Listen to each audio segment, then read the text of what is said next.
Tie įvykiai ir dar beveik 6 karo metai, nusinešę per 4000 Amerikos kareivių ir 100 000 irakiečių gyvybių, tikriausiai dar ilgam apibūdins visą Džordžo Bušo valdymą.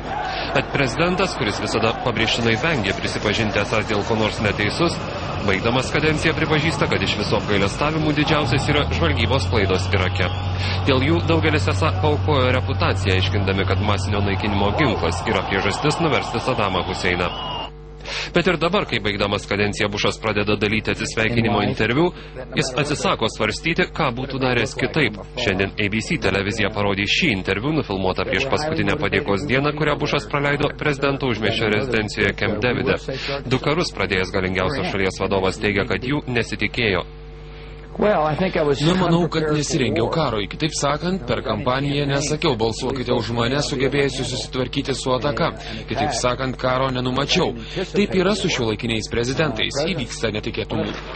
Barack Obamos pergalę Bušas aiškina tuo, kad rinkėjai išsižada visos Respublikonų partijos, ne vien paties Bušo.